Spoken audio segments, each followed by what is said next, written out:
ہم نہیں سوچتے, ہم تو بڑی بڑی دعائیں مانگتے ہیں لیکن اتنی چھوٹی چھوٹی نعمتوں کا شکر ہی ادا نہیں کرتے کہ بھئی یہ وائپر نہ ہو تو ہماری آنکھ ناکارہ ہے, کسی کام کی نہیں ہے.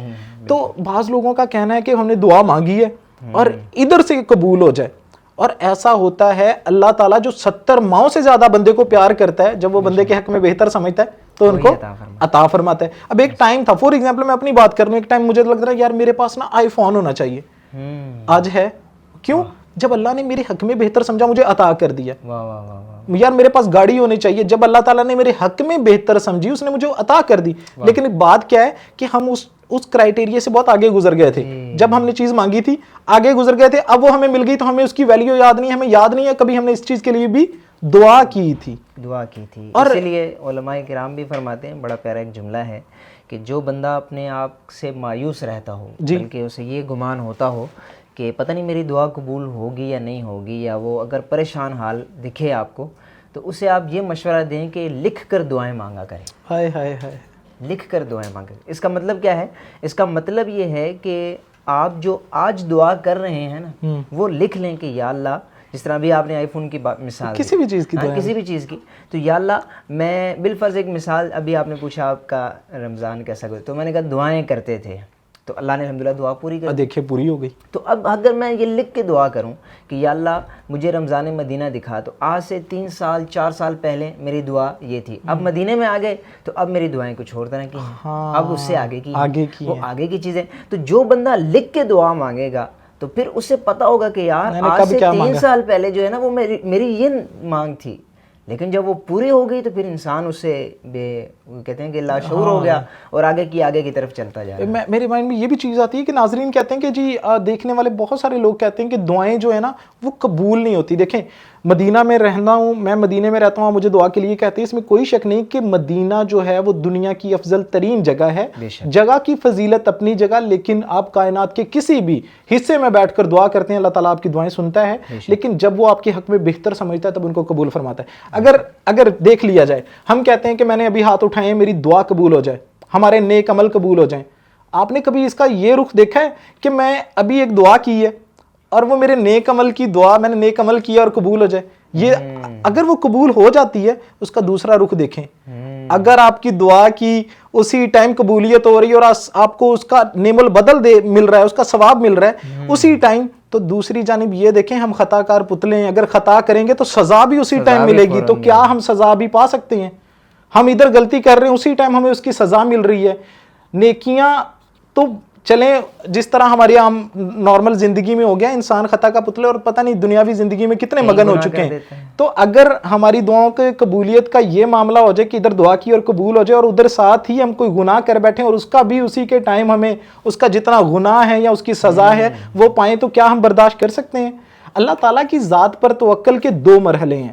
ایک یہ کہ میں جو مانگ رہا ہوں وہ مجھے ضرور ملے گا, یہ اللہ تعالیٰ کی ذات پر توکل ہے, لیکن ساتھ اس کے دوسرا مرحلہ بھی ہے کہ اگر کچھ نہیں مل رہا نا اس میں ضرور اللہ تعالیٰ کی طرف سے بہتری ہوگی.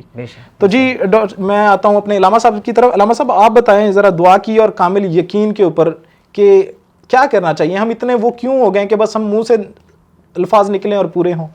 دیکھیں بسم اللہ الرحمن الرحیم, دعا جو ہے جیسے کہ آپ نے شروع میں بھی بتایا کہ اس کی بڑی اہمیت ہے, دعا کرنی چاہیے. اور جو لوگ دعا سے اپنے آپ کو دور رکھتے ہیں یا صرف یہی کہتے ہیں کہ بس لوگ میرے بارے میں دعا کر دیں اور اپنے بارے میں رب سے نہیں مانگتے, تو ایسے لوگ اللہ کو بڑے ناپسند ہیں. اللہ کو ناپسند ہیں وہ لوگ جو اس سے دعا نہیں کرتے, اور جو اللہ سے مانگتے ہیں, جو اللہ کی یوں کہیے کہ بارگاہ میں بار بار عرض گزار ہوتے ہیں, وہ لوگ اللہ کو محبوب ہیں. اور اللہ کے نزدیک سب سے محبوب عمل بھی دعا ہے. محبوب عمل بھی دعا ہے. اس کی ایک بڑی پیاری حدیث پاک میں مثال بھی بیان کی گئی کہ ایک گناہ گار بندہ ہے. اچھا دعا کرنے میں بھی دیکھیں مرحلے ہیں, ایک ہے گناہ گار اللہ سے دعا کر رہا ہے, اچھا, اور ایک ہے اللہ کا نیک بندہ ہے وہ دعا کر رہا ہے. تو جو نیک بندہ ہے وہ اللہ سے مانگ رہا ہے, تو اللہ کو اس نیک بندے کا مانگنا بھی بڑا محبوب ہے. اس نیک بندے کا اللہ کی بارگاہ میں عرض کرنا بھی اللہ کو بڑا پسند ہے. ایک دفعہ کا ایسا بھی ذکر ہے کہ ایک گناہ گار بندے نے, بلکہ ایک کافر نے اللہ سے کوئی نعمت طلب کی, تو اللہ نے اپنے فرشتوں سے فرمایا کہ اسے عطا کر دو, اسے دے دو. تو اس کے برخلاف جو اللہ کا نیک بندہ تھا اس نے اللہ سے دعا کی اور کہا کہ یا اللہ مجھے یہ چیز عطا کر دے. تو فرشتے دینے لگے تو اللہ نے ارشاد فرمایا کہ اے فرشتوں رکو، ابھی اسے نہیں دینا. تو فرشتوں کو اب حیرت بھی ہوئی، اب وہ راز و نیاز تو نہیں جانتے کہ رب کی مشیت کیا ہے، رب کی حکمت کیا ہے. تو انہوں نے عرض کی کہ یا اللہ، گناہ گار بندہ تیرا نافرمان صبح و شام تیری یوں کہیے کہ حکم کو وہ پامال کرتا جا رہا ہے، اور تو نے اسے ایک بار میں عطا کر دیا، اور یہ شخص جو تیرا عبادت گزار ہے، تیرے فرائض کی پابندی کر رہا ہے، سب کام کر رہا ہے، اور یہ مانگ رہا ہے اور تو ارشاد فرما دے اسے بھی نہیں دینا. ماجرا کیا ہے؟ اب اللہ ارشاد فرماتا ہے کہ ماجرا یہ ہے کہ جو گناہ گار بندہ تھا نا، اس کا مانگنا مجھے ناپسند ہے، تو میں چاہتا ہوں کہ اسے جلدی جلدی دے دوں تاکہ دوبارہ نہ مانگے. اور جو نیک بندہ ہے مجھے اس کا مانگنا ہی اتنا محبوب ہے، میں چاہتا ہوں یہ اور مانگے، یہ اور مانگے، اس کے مانگنے سے مجھے محبت ہے. اور اے فرشتوں، یہ نہیں ہے کہ میں اسے عطا نہیں کروں گا، میں اسے عطا بھی کروں گا، اور جتنی اسے عطا کرنے میں تاخیر ہو رہی ہے اس پر اسے اجر بھی عطا کروں گا. سبحان اللہ. تو ایسا بالکل نہیں ہونا چاہیے کہ اگر دعا قبول نہیں ہو تو انسان، آپ جس طرح فرما رہے تھے بعض اوقات یہ بہت بڑے جملے ہیں کہ اللہ ہماری نہیں سنتا. استغفر اللہ، استغفر اللہ، ایسا کہنا تو یقین جانیے یہ اتنا بڑا جملہ ہے کہ کہنے والا فوراً سے کافر ہو جائے گا، اللہ، کیونکہ اللہ کی ذات کا، اللہ کی صفت کا انکار کر دیا. معاذ اللہ، اللہ تعالیٰ نہیں سنتا. تو استغفر اللہ، یہ ایسی بات ہے، یہ ایسا اللہ تعالیٰ کی طرف عیب منسوب ہے جس عیب سے اللہ پاک ہے. بالکل، اس عیب سے اللہ پاک ہے، اور اللہ کی ذات ہے وہ تو دلوں کے راز بھی جانتا ہے. اس نے تو لوح محفوظ میں بھی وہی لکھا ہے جو انسان نے کرنا تھا. اور میں یہاں سے ان کی بات کو آگے بڑھاتے ہوئے کہ دعا وہ واحد چیز ہے جو تقدیر کو بدل دیتی ہے. ایسا ہی ہے، ایسا ہی ہے. دعا بس وہ واحد چیز ہے جو تقدیر کو بھی بدل دیتی ہے. بے شک ایسا ہی ہے، بالکل ایسا ہوا ہے. ایسے کئی واقعات ہیں کہ لوگوں نے دعائیں کی اور ان کے جو کام جو بگڑے ہوئے تھے، جو ان کے حق میں برا لکھا ہوا تھا، وہ مٹ گیا. اور پھر وہ آپ 15 شعبان ابھی گزرا ہے، تو اس میں ایک نصف شعبان جو ہے اس میں ایک ورد ہے، وظیفہ ہم پڑھتے ہیں، اور اس میں ایک دعا ہے. وہ کیا ہے؟ وہ یہی ہے نا کہ یا اللہ، اگر میرے بارے میں بدبختی لکھی ہوئی ہے، اگر میں تیرے ہاں بدبخت لکھا گیا ہوں، تو یا اللہ تو اسے مٹا دے اور مجھے خوش بختوں میں شامل فرما دے. تو یقیناً دعا جو ہے وہ تقدیر کو بدلتی ہے، لیکن مانگنے کا سلیقہ آتا ہو اور جس سے مانگا جا رہا ہے اس پر توکل اور یقین ہو. وہ ایک بڑا پیارا واقعہ ہے. وہ ایک بادشاہ کے دربار میں ایسا ہوتا تھا کہ بہت سارے لوگ عرض لے کر آتے تھے. تو بادشاہ بھی بڑا نیک تھا. تو اب یہ ہوا کہ وہ اپنے سپاہیوں کو لے کر کبھی کبھی جو ہے نا وہ نکلا کرتا تھا اپنی رعایا کی، جسے کہتے ہیں خبر گیری کے لیے. تو نیک تھا، تو ایک اللہ کے ولی کا مزار پاس آیا تو اس کے مزار پہ چلا گیا. تو وہاں مزار پر جب ٹھہرا تو دیکھا کہ ایک نابینا شخص ہے، اللہ سے دعا کر رہا ہے، یا اللہ مجھے آنکھیں دے دے، یا اللہ مجھے آنکھیں دے دے. بادشاہ نے اس شخص جو اللہ سے آنکھیں طلب کر رہا تھا، اس شخص کو دھمکی دی اور کہا کہ میں مزار پہ دعا کرنے جا رہا ہوں، اور دعا کر کے واپس آیا، اور اگر تیرے پاس آنکھیں نہ ہوئی تو میں تیری گردن اڑا دوں گا، تجھے قتل کر دوں گا. اب وہ جو شخص دعا کر رہا تھا وہ، اب پہلے تو چلے آنکھوں کی بات تھی، لیکن اب وہ کہتا ہے یا اللہ اب تو اگر آنکھیں نہ ملی اب تو میری گردن ہی چلی جائے گی، اب تو میں دنیا سے چلا. اس نے اتنے یقین سے اللہ سے مانگا کہ بادشاہ جب واپس آیا تو حقیقت میں اس کی آنکھیں آ چکی تھیں. تو پھر جو اس کے بادشاہ کے وزیر تھے، اس نے جب یہ معاملہ دیکھا، بادشاہ سے پوچھا بادشاہ یہ کیا بات ہے، یہ کیسی آپ نے اس بندے کو بات کہی؟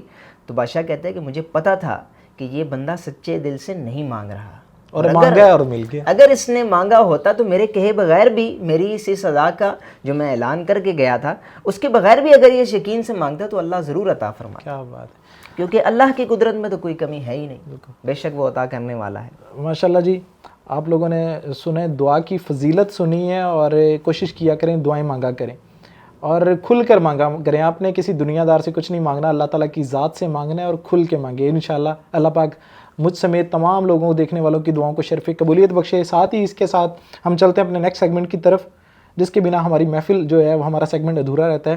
نعت رسول مقبول صلی اللہ علیہ وسلم. رمضان کریم with مکین Medina, Ramzan cream with مکین مدینہ. حضور میری تو ساری بہار آپ سے ہے، میں بے قرار تھا، میرا قرار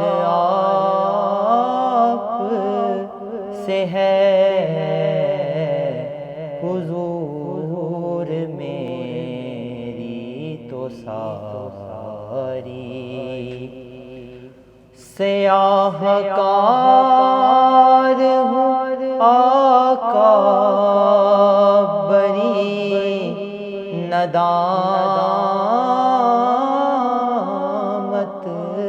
ہے گناہ گار ہوں آقا بری ندامت ہے قسم خدا کی یہ میرا وقار آپ سے ہے میں بے قرار تھا میرا قرار آپ سے ہے حضور میری تو ساری کہاں وہ عرض مدینہ کہاں میری ہستی کہاں وہ عرض مدینہ کہاں میری ہستی یہ حاضری کا سبب بار آپ سے ہے میں بے قرار تھا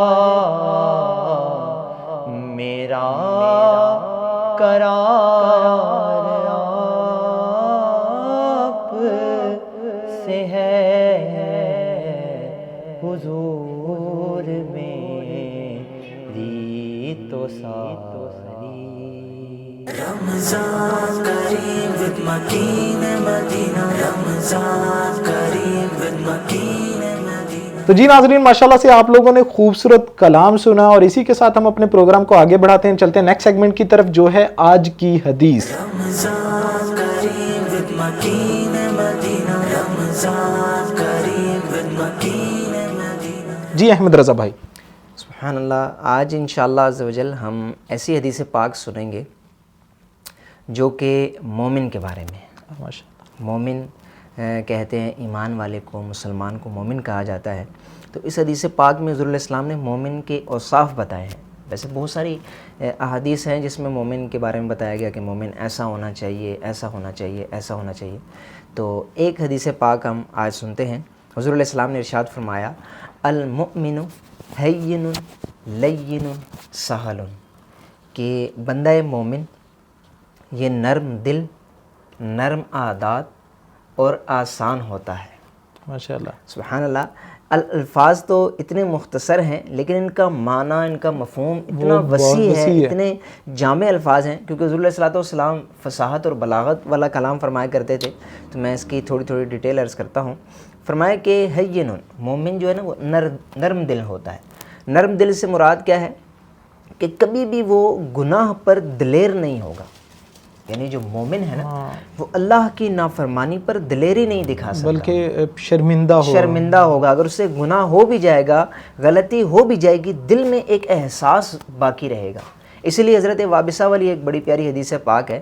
تو حضور علیہ السلام نے ان کے سینے پر ہاتھ مبارک کی 3 انگلیوں کو مار کے ارشاد فرمایا تھا استفتی من قلبک, کہ اے وابصہ اپنے دل سے فتویٰ لے لو کہ یہ کیا کہتا ہے, کیونکہ اسے پتہ ہے اچھائی کیا ہے اور برائی کیا ہے. بے شک دل کو سب پتہ ہے. اسی لیے ہم کہتے ہیں نا ضمیر سے سوچو, ضمیر سے فیصلہ کرو.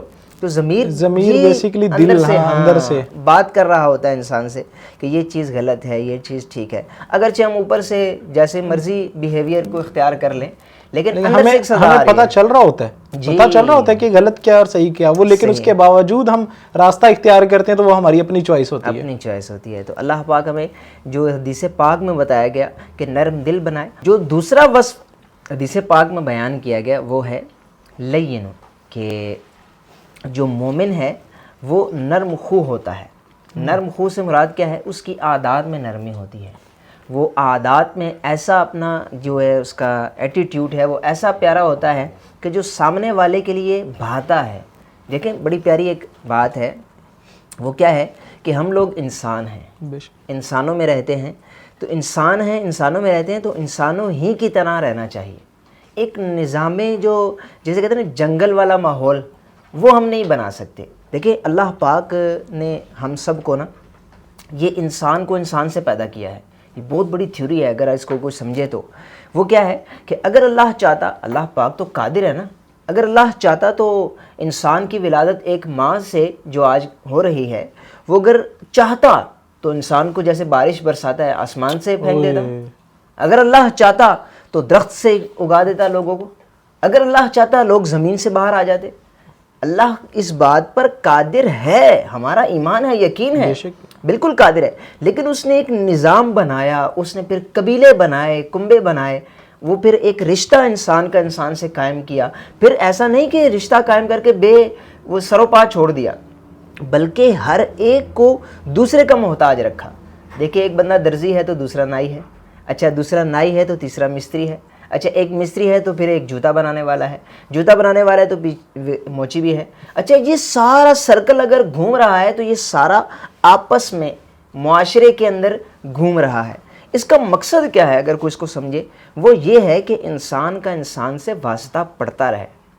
ایسا نہیں ہے کہ کوئی یہ کہے کہ میں بالکل الگ ہوں, میں اکیلا دنیا جی لوں گا, زندگی پاسبل ہی نہیں, بالکل ممکن ہی نہیں ہے. تو جب رہنا انسانوں میں ہے, بات انسان سے کرنی ہے, کلام انسان سے کرنا ہے, رشتہ انسان سے بننا ہے, تو پھر انسانوں ہی والا رویہ ہونا چاہیے, انسانوں والا مزاج ہو. اگر بالفرض کسی نے کچھ کر دیا ہے اور ہو جاتا ہے, بعض اوقات انسان برائی کر دیتا ہے, ہو جاتی ہے, لیکن اس کا یہ مطلب نہیں کہ آپ بالکل ہی جاہلانہ اور دہندانہ اور صاف اپنا لیں, نہیں, بلکہ معاف کرنے والا, صبر کرنے والا, عاجزی والا اور ایک اچھا جوڑنے والا رشتہ قائم ہونا چاہیے. تیسری جو حضور علیہ السلام نے ارشاد فرمائی وہ یہ ہے کہ مومن جو ہے وہ سہل ہوتا ہے. سہل سے مراد کیا ہے؟ سہل سے مراد یہ ہے کہ ایزی ٹو ایکسیس, اس سے بات کرنا بڑا آسان ہوتا ہے, اس سے معاملات کرنا بڑا آسان ہوتا ہے. مراد مثال کے طور پر یہ ہے کہ بعض لوگ ہوتے ہیں کہ زندگی میں جن سے مل لینا دوبارہ کبھی ملنے کا دل نہیں کرتا, ایسا ہی ہے نا. وہ کیوں ہوتا ہے؟ اسی وجہ سے یار, اس کی بات پہلی ملاقات میں اس نے ایسا ہمارے ساتھ رویہ اختیار کیا کہ ہم کہتے ہیں نہیں بھائی دنیا میں اور بھی بہت سارے ہیں. تو یہ نہیں ہونا چاہیے, بلکہ ایزی ٹو ایکسیس, اس سے بات کرنا آسان ہو. ایسا انسان کہ آپ ملاقات کیے تو دل مو لیا, نیکسٹ ٹائم دوبارہ ملنے کو جی چاہے, اس سے بات کرنے کو جی چاہے, اس کے پاس بیٹھنے کو جی چاہے, انسان کو ایسا ہونا چاہیے. تو اللہ پاک ہمیں ان اوصاف کا حامل بنائے. اور حدیث پاک میں جو بیان کی یہ مومن کی تعریفات, یہ مومن کی اوصاف پر عمل کرنے کی توفیق عطا فرمائے. آمین آمین. تو جی اسی کے ساتھ چلتے ہیں اپنے نیکسٹ سیگمنٹ کی طرف, جو ہے آج کا سوال. رمضان کریم with مکین Medina, Ramzan cream with مکین مدینہ. تو جی علامہ صاحب جو آج کا سوال ہے وہ یہ ہے کہ مکہ مکرمہ میں ایک نماز اس کا ثواب 1,00,000 کا ثواب ہے, اور مدینہ منورہ میں 50,000 کا ثواب ہے. ایسے ایک تو اس ٹاپک پہ مجھے تھوڑا سا ایکسپلین کر دیں, اور دوسرا کیا اگر ہم کوئی گناہ کرتے ہیں تو اس کا گناہ بھی ہمیں اتنا ہی ملے گا؟ بسم اللہ الرحمن الرحیم. دیکھیں اس حوالے سے مسئلہ یہ ہے کہ جو شہر مکہ ہے, مکۃ المکرمہ ہے, جس کے بارے میں قرآن میں قسمیں ارشاد فرمائی گئی, بڑا بابرکت شہر ہے اور ام القریٰ تمام وادیوں کا گویا سردار ہے, تمام شہروں کا سردار ہے. وہاں کی ایک نیکی جو ہے وہ 1,00,000 نیکی کے برابر ہے, اور یہ اس شہر کا خاصہ ہے, اس شہر کا یہ اعزاز ہے. اللہ نے اس شہر میں ایسی برکت رکھی ہے. اور اسی کے ساتھ ساتھ اس شہر میں کیا جانے والا ایک گناہ 1,00,000 گناہ کے برابر ہے. یہ اس شہر کا سمجھے کہ حرمت کے طور پر بیان کیا گیا ہے کہ وہ شہر اتنا عظیم ہے, وہ شہر اتنا مقدس ہے کہ وہاں اگر کوئی نیکی کر رہا ہے تو اس کو بھی 1,00,000 ملٹیپلائی ہو کے دگنا اجر دیا جا رہا ہے, اور اگر کوئی گناہ کر رہا ہے تو پھر اس کا گناہ بھی اتنا ہی بڑھا دیا جاتا ہے, اس کی سزا بھی اتنی بڑھا دی جاتی ہے. جہاں تک مدینہ پاک کا تعلق ہے تو مدینہ پاک ہم سب جانتے ہیں کہ یہ شہر مصطفیٰ ہے. یہ یوں سمجھیے کہ آقا دو جہاں صلی اللہ تعالیٰ علیہ وآلہ وسلم کی رحمت کا جیتی جاگتی تصویر ہونے کا ثبوت ہے. یہ ایسا مقدس شہر ہے کہ اس شہر میں اگر کوئی گناہ کرتا ہے تو اسے ایک ہی گناہ کا یوں کہیے کہ سزا ملے گی، ایک ہی گناہ ملے گا، لیکن اگر کوئی نیکی کرتا ہے تو اسے 50,000 نیکیوں کا ثواب ملے گا، خواہ وہ نماز پڑھ لے یا کوئی روزہ رکھتا ہے یا ذکر و اذکار کرتا ہے یا بہت سارے اعمال ہیں نیکیوں والے وہ کرتا ہے تو پھر اس کو 50,000 کے برابر دیا جائے گا۔ لیکن گناہ کا معاملہ ایسا نہیں ہے مدینہ میں، مدینہ منورہ۔ کیا بات۔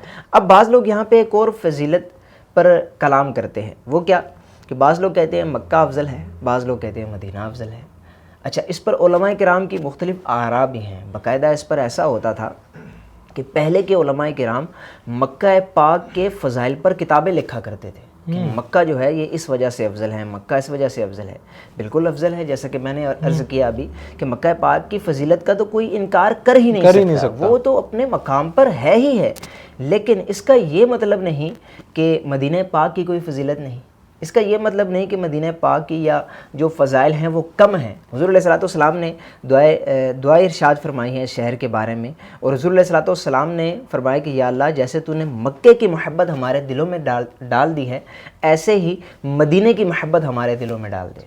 اور پھر حضور علیہ الصلوۃ والسلام کا اس شہر سے پیار اتنا ہے، اس شہر سے محبت اتنی ہے کہ جب آپ سفر سے واپس آتے شہر مدینہ کی طرف تو اپنی سواری کو تیز کر دیا کرتے تھے کہ جلدی جلدی میں اس شہر میں پہنچوں، جلدی جلدی میں اس مبارک مقام پر پہنچوں۔ اور یہ وہ مبارک مقام ہے کہ اگر ہم غور کریں تو حضور علیہ الصلوۃ والسلام کا مسکن ہے، حضور علیہ الصلوۃ والسلام کا مدفن ہے، یہ وہ مبارک حضور علیہ الصلوۃ والسلام کا شہر ہے کہ حضور علیہ الصلوۃ والسلام نے اپنی زندگی کے 10 سال اس شہر میں گزارے ہیں۔ جیسا کہ میں نے پہلے عرض کیا نا کہ علماء کرام کتابیں لکھا کرتے تھے، تو ایسے ہوتا تھا کہ جب وہ کتابیں لکھا کرتے تھے نا تو مکہ پاک کی فضیلت میں جو بھی اعمال تھے، روایات تھی، وہ نقل کرتے تھے، لیکن ان کے پاس ایک چیز کا جواب نہیں تھا۔ وہ کیا تھا کہ ان کے پاس اب حضور علیہ الصلوۃ والسلام موجود نہیں ہیں، یعنی مکہ پاک کے جو علماء کرام ہیں، یعنی مکہ پاک سے تو حضور علیہ السلام نے ہجرت کر کے مدینہ کو اختیار کر لیا، تو جب انہوں نے اس جواب مدینہ کے علماء کی طرف سے یہ سنا کہ جو بھی ہے تمہارے فضائل اپنی جگہ پر ہیں، مکے کا مقام اپنے مقام پر ہے، لیکن اب حضور علیہ الصلوۃ والسلام چونکہ مدینہ میں ہیں تو مدینہ افضل ہے، تو اس کے بعد انہوں نے مکے کی فضائل پر کتابیں لکھنے اختیار کرنا چھوڑ دی اور انہوں نے مان لیا کہ اب جو ہے وہ مدینہ افضل ہے۔ خیر، علماء کرام کی بحث اپنی جگہ ہے۔ اعلیٰ حضرت نے اس حوالے سے بڑا ہی پیارا شعر اختیار کیا ہے، وہ یہ ہے کہ طیبہ نہ صحیح افضل، مکہ ہی بڑا زاہد، ہم عشق کے بندے ہیں کیوں بات بڑھائی ہے۔ صحیح، الحمدللہ۔ تو جی اسی کے ساتھ ایک اور چھوٹا سا سوال ہے، وہ یہ کہ کیا فولڈ کی ہوئی پینٹ اور فولڈ کی ہوئی آستینوں کے ساتھ نماز ہو جاتی ہے؟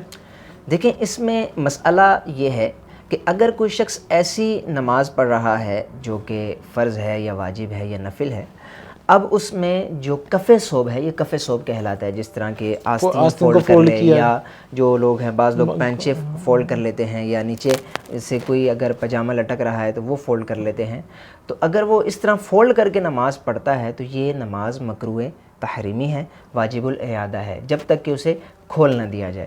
اچھا، اسی طرح اگر ایسی پینٹ پہن کر نماز پڑھ رہا ہے کہ جس کو فولڈ تو کیا گیا ہے لیکن اس کی سلائی ایسی کی گئی ہے کہ اب اسے کھولا نہیں جا سکتا، وہ اس کا ڈیزائن بن چکا ہے، وہ اس کی اصل حیت بن چکی ہے، تو اب وہ کف صوب میں نہیں آئے گا۔ بعض ایسی پینٹیں آتی ہیں تو وہ بالکل ان کے نیچے سے ایسا فولڈ کر کے اس کو سلائی کیا جاتا ہے کہ وہ یوں لگتا ہے کہ بھائی یہ فولڈ ہے، لیکن اگر اسے کھولا جائے تو اس کا ڈیزائن ہی خراب ہو جائے گا، اس کی اصل جو حیت جس سے وہ بازار سے خریدی گئی وہ باقی نہیں رہے گی، تو ایسی جو کف صوب ہے وہ کف صوب نہیں کہلائے گی، بلکہ وہ اصل اس کا ڈیزائن ہی کہلائے گا۔